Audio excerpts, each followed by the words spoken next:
Dipersilakan. Assalamualaikum warahmatullahi ta'ala wabarakatuh. A'udzu billahi minasyaitonir rajim. Bismillahirrahmanirrahim.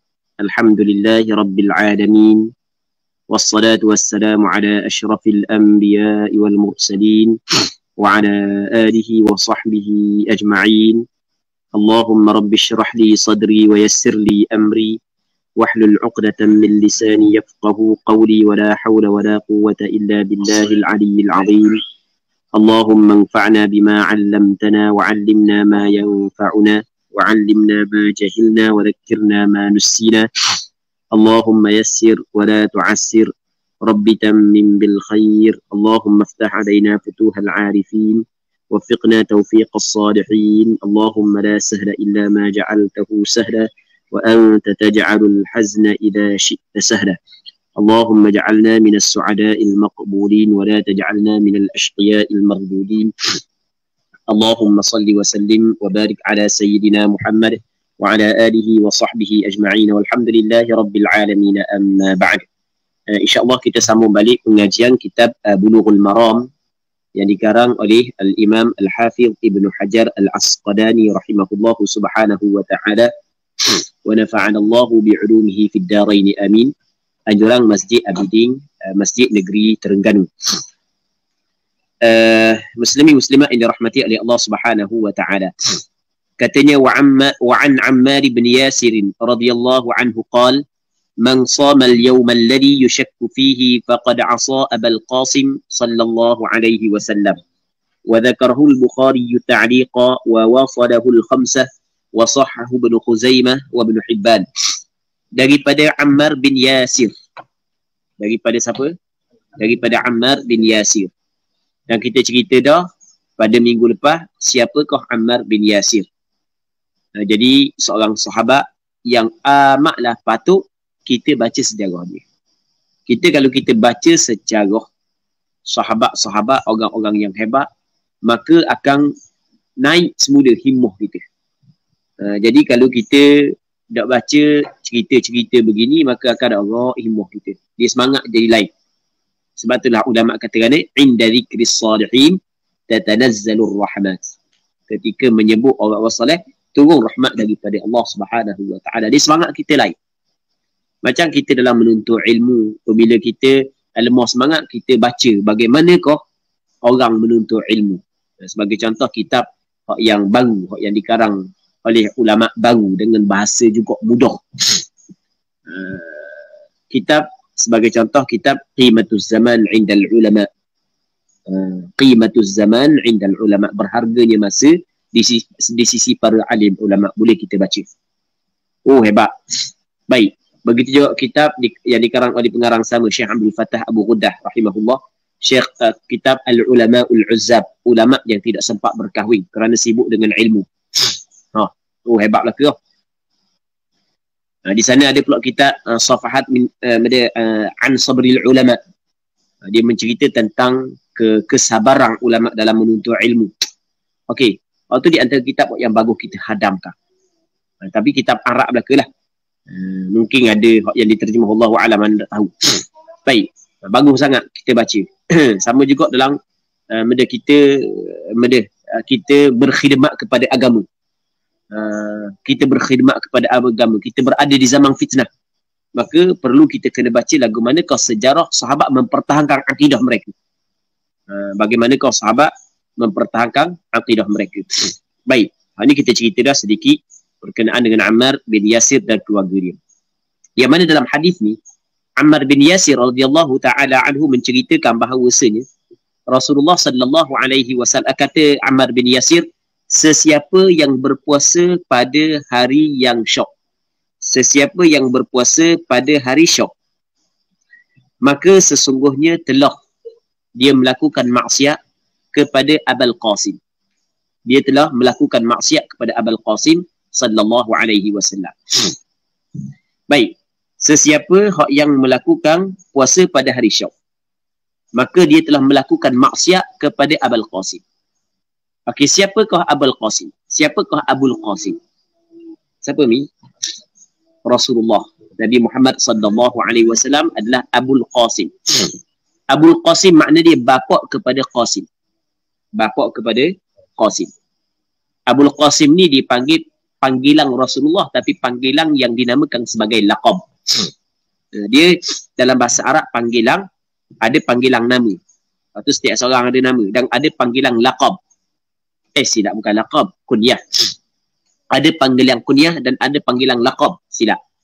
Jadi Abul Qasim ni bukan laqab, dipanggil kunyah. Kunyah ni adalah satu panggilan yang dimulakan dengan lafaz ayah. Okey, nampak kan? Contoh Abang Fendi, kita Abu dia, Abu Muhammad, Abu Hudzaifah, sebagai contoh. Tu dipanggil dia kunyah. Amim dia, Abu Mdawi, Abu Ali, sebagai contoh. Iza Abu Aisyah, tu dipanggil dia kunyah nama dia. Rasulullah kunyah Rasulullah, kunyah dia Abul Qasim. Dia biasanya kunyah disandarkan kepada anak yang pertama. Tapi tak semesti. Orang yang tidak ada anak sekalipun boleh diletak kunyah. Rasulullah kunyah dia Abul Qasim. Nama dia Muhammad Ahmad. Nama Rasulullah. Nama yang masyhur Muhammad dengan Ahmad. Itu nama Nabi sallallahu alaihi wasallam. Manakala gelarang Rasulullah, Rasulullah, Nabiullah, Al-Amin. Baik. Itu laqab Nabi sallallahu alaihi wasallam. Jadi kata siapa? Ammar bin Yasir, seorang sahabat Rasulullah sallallahu alaihi wasallam yang rapat dengan Rasulullah. Dia kata sesiapa yang berpuasa pada hari Syak, maka sesungguhnya dia telah derhaka kepada Rasulullah. Dia telah melakukan maksiat kepada Rasulullah. Sebab dia? Sebab Rasulullah larang puasa pada hari Syak.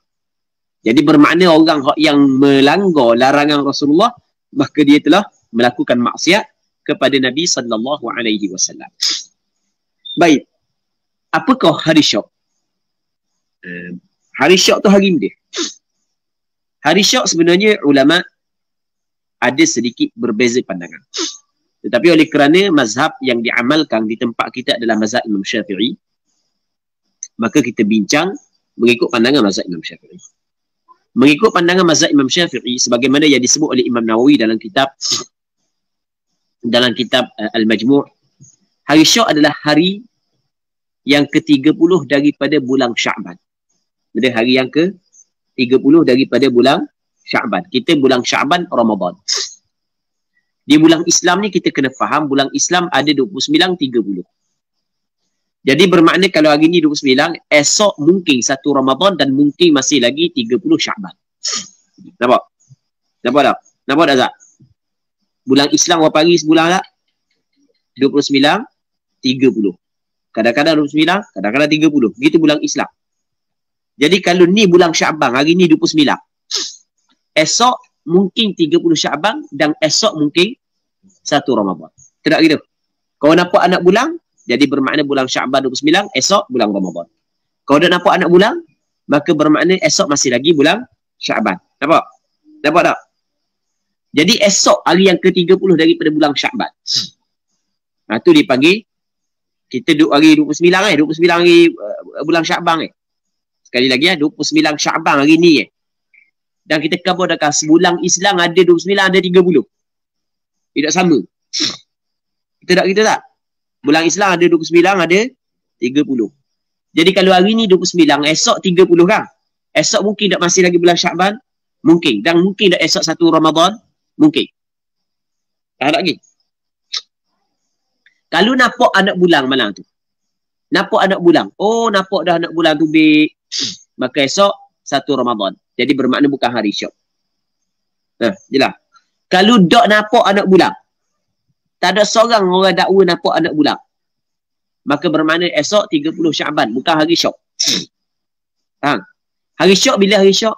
Hari Syak adalah hari yang ke-30 daripada bulan Sya'ban. Ketika ada ura-ura. Nampak anak bulan. Bunyi kata ada orang nampak anak bulan. Tapi tak tahu siapa. Satu. Ataupun orang yang kata nampak anak bulan tu orang yang ditolak penyaksian dia. Di sana ada syarat-syarat yang boleh diterima penyaksian orang nampak anak bulan. Syarat dia mesti kena lelaki. Perempuan tidak diterima penyaksian nampak anak bulan. Yang keduanya mesti balik. Kanak-kanak tidak diterima penyaksian apa anak bulan. Yang ketiganya mesti orang merdeka, hamba tidak tidak diterima penyaksian apa anak bulan. Yang keempatnya mesti orang tua adil, orang fasik tidak diterima penyaksian apa anak bulan.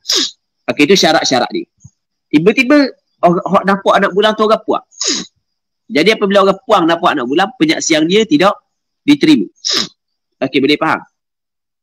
Nisbah kepada dia wajib puasa lah. Nanti kita akan bincang, akan datang. Maka hari tersebut dinamakan sebagai hari Syak. Apabila hari Syak, tidak boleh puasa. Hari Syak haram puasa. Okey, jelas. Itu maksud dia. Jangan main. Dia ada hukum di situ. Muslim-muslimat yang dirahmati oleh Allah Subhanahu wa taala. Seterusnya katanya wa Ali bin Umar radhiyallahu taala anhuma. Hadis ni dikeluarkan, okey, dikatakan Imam Bukhari mengeluarkan hadis ini ataupun Imam Bukhari menyebut hadis ini secara ta'liq. Secara ta'liq. Maksud dia secara ta'liq, Imam Bukhari membuang permulaan sanad. Imam Bukhari membuang permulaan sanad. Kalau kita belajar ilmu hadis, tak apa kita sebut sikit. Supaya kita dah sebut banyak sebenarnya ilmu berkait dengan ilmu mustalah hadis, berkait dengan ilmu rijal hadis, kita dah sebut banyak. Kita sebut sikit je. Baik, kita sebut sikit saja. Sesuai dengan pengajian untuk orang awam. Jadi hadis ni dikeluarkan oleh Imam Bukhari secara ta'liq. Apa maksud secara ta'liq? Secara dihadafkan permulaan sanad. Dihadafkan permulaan sanad. Jadi Imam Bukhari menghadafkan permulaan sanad bagi hadis ini. Pada zahirnya hadis ini terputus sanad sebab Imam Bukhari buang permulaan sanad. Pada zahirnya hadis ini terputus sanad. Jadi apabila hadis terputus sanad, sedangkan syarat hadis sahih mesti kena bersambung sanad. Mesti setiap seorang perawi dia kena ambil daripada orang yang sebelumnya. Dia kena dengar daripada orang yang sebelumnya. Dia ambil daripada orang yang sebelumnya. Bersambung, berterusan hingga kepada sahabat, hingga kepada Rasulullah. Mesti kena bersambung sanad begitu. Tiba-tiba hadis ni Imam Bukhari riwayat tanpa menyebut permulaan sanad. Maka hadis ni terputus sanad. Kalau tengok pada zahirnya tidak cukup syarat sahih. Kerana syarat nak hukum hadis itu sahih mesti kena ittisalus sanad. Faham?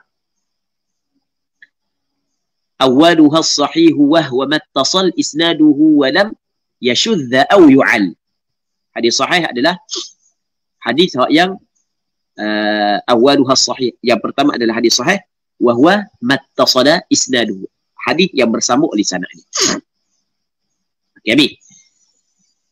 Cuma setelah daripada ulama membuat kajian terhadap hadis yang Imam Bukhari membuang permulaan sanad. Yang mana ulama meletakkan nama hadis tersebut sebagai hadis mu'allaq. Ulama buat kajian terhadap hadis mu'allaq bagi Imam Bukhari. Mu'allaqat jamak bagi Imam Bukhari dalam kitab sahih ni. Ternyata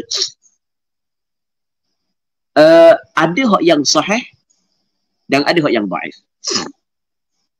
Tengok-tengok ada kaedah yang digunakan oleh Imam Bukhari sendiri. Melihat kepada sahihnya kerana melihat kepada sebenarnya ada sanad yang bersambung sebenarnya tapi tidak disebut oleh Imam Bukhari. Ada sebab-sebab yang tertentu. Ada sanad yang bersambung walaupun Imam Bukhari tidak sebut secara bersambung. Cuma ada kaedah yang dibuat yang diletak oleh ulama iaitu kalau Imam Bukhari meriwayatkan hadis tersebut dengan sirah jazam, lafaz putus.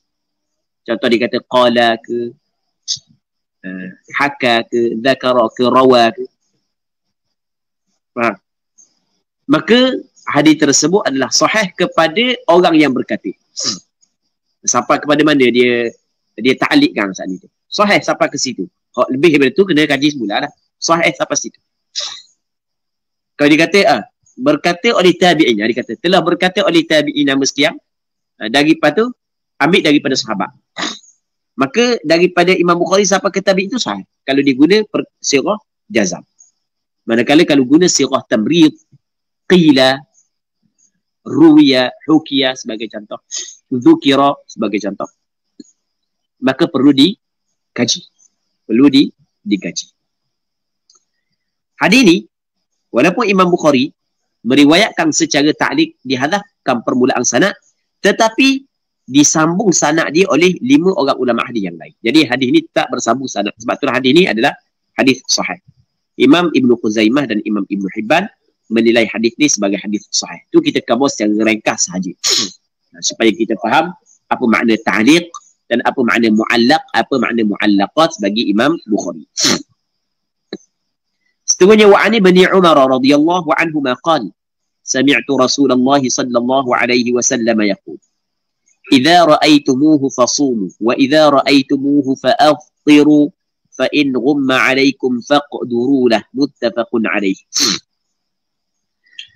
Maksudnya Ibnu Umar telah mengatakan bahawa dia pernah mendengar Rasulullah sallallahu alaihi wasallam bersabda, apabila kamu melihat hilal Ramadan, maka berpuasalah. Dan apabila kamu melihatnya, yakni hilal Syawal, maka berbukalah. Maksudnya berhari raya lah. Dan apabila penglihatanmu terhalang oleh mendung, maka perhitunglah keberadaannya olehmu. Hadis muttafaqun alaih, riwayat Bukhari dan Muslim. Wali muslimin fa in ughmiya alaikum faqduru lahu 30. Menurut riwayat Muslim disebut, dan jika penglihatanmu terhalang oleh mendung, maka perkirakanlah keberadaannya menjadi 30 hari. Walil Bukhari fa akmilul iddata 30. Menurut riwayat Bukhari disebutkan, maka sempurnakanlah bilangannya sebanyak 30 hari. Walau fi hadits Abi Hurairah radhiyallahu anhu fa akmilu iddata Sya'ban 30. Menurut riwayat Bukhari melalui Abu Hurairah disebutkan, maka sempurnalah bilangan bulan Sya'ban menjadi 30 hari. Muslimin muslimat yang dirahmati oleh Allah Subhanahu wa taala. Dalam hadis ni jelas apa yang disebut oleh Rasulullah sallallahu alaihi wasallam adalah apabila kamu melihat anak bulan, maka hendaklah kamu berpuasa. Ketika kita berada pada bulan Sya'ban, kita berada pada bulan Sya'ban, kita pun tengok anak bulan pada malam 30 bulan Sya'ban ataupun mungkin esok 1 Ramadan. Nampak anak bulan, maka sepakat ulama mengatakan wajib kena puasa. Sepakat tanpa ada khilaf. Nampak anak bulan, wajib kena puasa. Kita puasa cukup 29 Ramadan, tiba-tiba hari ke-30 Ramadan nampak anak bulan Syawal, maka wajib kita berhari raya. Itu sepakat ulama tanpa ada khilaf dalam masalah ni. Cuma kadang-kadang awam menutupi anak bulan tak nampak. Negara kita payah nak nampak anak bulan. Negara kita memang payah untuk nampak anak bulan. Serapan hilal yang dilakukan di tempat kita, tak pernah nampak anak bulan. Serapan hilal yang dibuat di tempat kita tak nampak anak bulan. Walaupun puasa kita kadang-kadang Sya'ban 29 hari. Nanti ada akan ceritakan. Baik. Ketika awang melitupi, tak nampak anak bulan, maka apakah yang perlu kita lakukan? Sebab ada kemungkinan anak bulan berada di bawah, di sebalik awang. Ada kemungkinan tak ada anak bulan. Baik. Maka dalam hadis ini kata Rasulullah, faqdurulah, maka hendaklah kamu takdirkan baginya. Hendaklah kamu takdirkan. Perkataan faqdurulah menurut pandangan majoriti ulama khalaf, ulama salaf dengan ulama khalaf. Majoriti. Ulama dulu sampai ulama sekarang. Menurut pandangan majoriti ulama. Tidak berlaku kesepakatan menurut pandangan majoriti. Maksud faqdurulah adalah mu kena cukupkan 30 hari. Kalau tak nampak anak bulan, maka mu kena cukupkan 30 hari. Walaupun ada kemungkinan nampak anak bulan. Faham? Apa maksud ada kemungkinan anak bulan? Walaupun ada imkanur ru'yah. Sekarang ni kita guna imkanur ru'yah. Okey, bukan. Kita guna kaedah imkanur ru'yah. Kita guna kaedah imkanur ru'yah. Nanti ada akan sebut kaedah ni. Tapi majoriti ulama mengatakan tak boleh pakai kaedah imkanur ru'yah, kena pakai kaedah wujudur ru'yah. Okey, boleh faham? Ada nampak anak bulan, barulah wajib puasa esok. Tetapi kalau tak nampak anak bulan, maka kena sempurnakan bulan Sya'ban sebanyak 30 hari. Kena sempurnakan bulan Sya'ban banyak 30 hari. Sebab bukanlah dilihat kepada imkanur ru'yah, tapi dilihat kepada wujudur ru'yah. Sebab Rasulullah kabur lagu tu. Fa in ghummiya alaikum, fa in ughmiya alaikum, fa in ghubbiya alaikum. Dia ada beberapa riwayat. Maka faqdurulah, riwayat ayat kedua, faqduru lahu 30. Maka mungkin takdirkan baginya 30 hari. Okey, boleh faham? Takdir baginya 30 hari. Riwayat yang lain, fa akmilu iddata Sya'ban, lebih jelas lagi. Maka hendaklah kamu sempurnakan bilangan Sya'ban sebanyak 30 hari. Lebih jelas, kalau kita buat kajian terhadap hadis, kita gabung terhadap hadis, maka pandangan majoriti ulama sebenarnya hak yang betul. Okey, sebenarnya hak yang betul adalah pandangan majoriti ulama. Sebab Rasulullah kabur lagu tu. Rasulullah sallallahu alaihi wasallam kabur lagu tu. Okey, itu pandangan yang pertama. Pandangan yang kedua mengatakan perkataan faqdurulah dalam bahasa Arab, perkataan qadrun ni ada makna menyempitkan. Ada makna dia sempitkan. Maksud dia sempitkan. Asal 29 30. Sempitkan ni maksudnya adalah 29 sahaja. Esok puasa. Okey, itu ada pandangan sebahagian daripada ulama. Itu pandangan yang kedua. Pandangan yang ketiga, perkataan faqdurulah adalah takdirkan, maksudnya hitung. Kira. Maksudnya kira dengan perhitungan hisap bagi orang pandai. Orang pandai dia kena kira. Kita hak yang guna sekarang ni mengikut hisap falaki, mengikut kaedah falak. Kaedah falak. Lepas tu kita guna kaedah benda imkanur ru'yah. Imkanur ru'yah ni nampak ke tak nampak tak kira. Yang penting kalau mungkin nampak, kalau tak ada awal nampak, maka kira puasa dah. Ini pandangan yang ketiga. Ini pandangan sebenarnya pandangan dhaif. Tapi apabila dipilih oleh pemerintah, maka tak ada masalah. Maka ikutlah. Rakyat ikutlah. Dan apabila dipilih oleh pemerintah. Cuma daripada sudut bagi orang yang belajar dalil, maka ternyata pandangan yang digunakan sekarang ni di tempat kita adalah pandangan dhaif. Pandangan imkanur ru'yah adalah pandangan dhaif. Tapi oleh kerana dipilih oleh pemerintah, maka kita kena ikut. Baik. Pandangan yang kuat adalah pandangan yang pertama. Tapi dengan syarat kita kena gabung segala riwayat. Jangan ambil satu riwayat, tinggal riwayat yang lain. Kadang-kadang ada orang yang cuba menterjihkan pandangan imkanur ru'yah, mengambil satu hadis tapi mengabaikan hadis-hadis yang lebih jelas lagi. Itu adalah salah. Itu dipanggil dipanggil curang, kecurangan di dalam mengumpul dalil. Itu adalah salah. Itu lebih kepada mengikut hawa nafsu. Semoga Allah Subhanahu Wa Taala memberi kemaafan kepada kita. Baik. Kita muqallid, boleh kita bertaklid mana-mana pandangan ulama muktabar. Pihak kerajaan dia boleh memilih. Dia nak pilih imkanur ru'yah, tak apa. Wujudur ru'yah pun tidak menjadi masalah. Tapi kita ni pakai kaedah dia imkanur ru'yah. Jadi kita puasa. Kita puasa. Apabila kerajaan kata puasa, kita puasa. Itu wajib lah kita buat lagu tu sebab dipilih oleh pemerintah. Cuma kita khabar daripada sudut perbincangan ilmiah. Ni kita bincang daripada sudut perbincangan ilmiah. Ternyata pandangan majoriti ulama dan pandangan ini sebenarnya pandangan mu'tamad dalam mazhab Imam Syafi'i adalah perlu berdasarkan kepada wujudur ru'yah, bukan imkanur ru'yah. Mesti kena melihat. Okey, dia dah kan? Baik. Tapi kita kena faham dalam perbincangan ni bukanlah maksud tak boleh ikut lah. Jap. Ikut lah. Mesti kena ikut. Baik. Seterusnya muslimin muslimat yang dirahmati oleh Allah Subhanahu wa taala.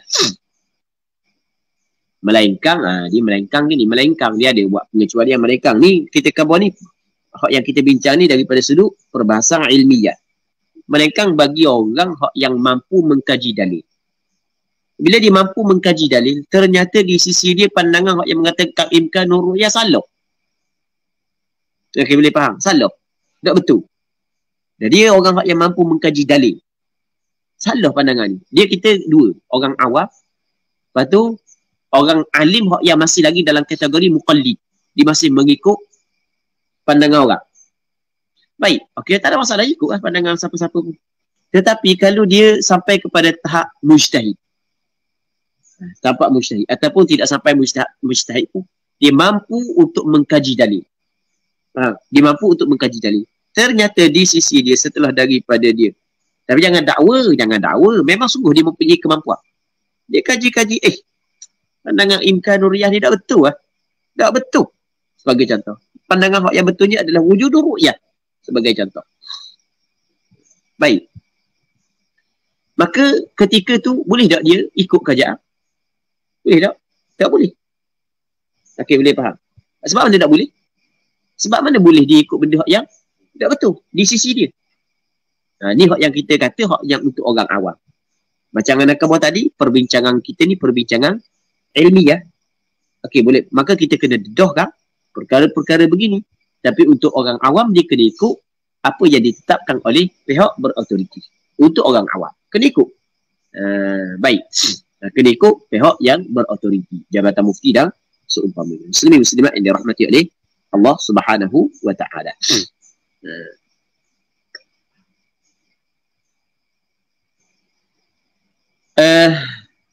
Kita syak apa?